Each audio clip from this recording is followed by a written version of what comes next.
நான் உங்களை தேடி வரும்போது ஆர்த்தி என்கிட்ட மெஹந்தி போட்டு விடுன்னு சொன்னா. நான் முடியாதுன்னு சொல்லிட்டேன். ஆமா, உங்க கையில இருக்கிற மெஹந்தியை பார்த்துட்டு ஒருவேளை அவ யார் உங்களுக்கு போட்டு விட்டான்னு மட்டும் கேட்டான்னு வச்சுக்கோங்க. சத்தியமா நான் போட்டு விட்டேன்னு மட்டும் சொல்லிடாதீங்க, சரியா? ஏன் சார் அப்படி சொன்னீங்க? ஆர்த்தி பாவம்ல, அவளுக்கும் போட்டு விடுங்க. அவளுக்கு தான் கல்யாணம் ஆயிடுச்சுல, வேணும்னா அவ ஆகாஷ் கிட்ட போட்டுக்கிட்டோம்.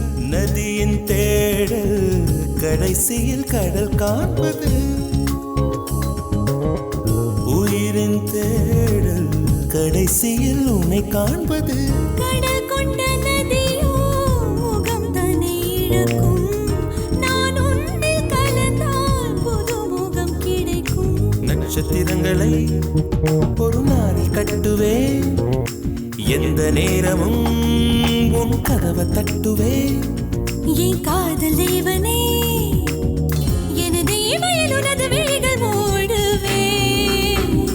கண்டு கொண்டேன் கண்டு கொண்டேன்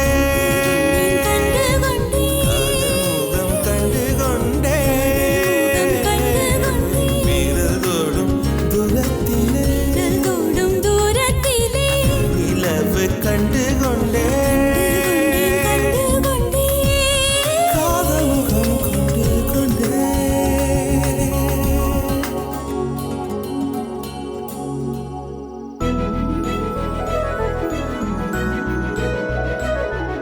என்ன செல்லம்மா, நான் போட்டு விட்ட மெஹந்தி எப்படி இருக்கு?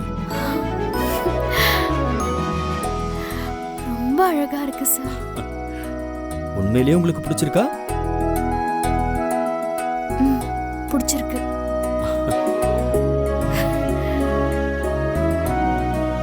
மெஹந்திய பிடிச்சிருக்கா இல்ல மெஹந்தி போட்டவங்கள பிடிச்சிருக்கா?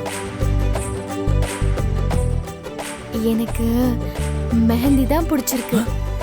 அடி பாவி, அப்ப என்ன பிடிக்கலையா? மெஹந்தியும் பிடிச்சிருக்கு, மெஹந்தி போட்டவரையும் பிடிச்சிருக்கு.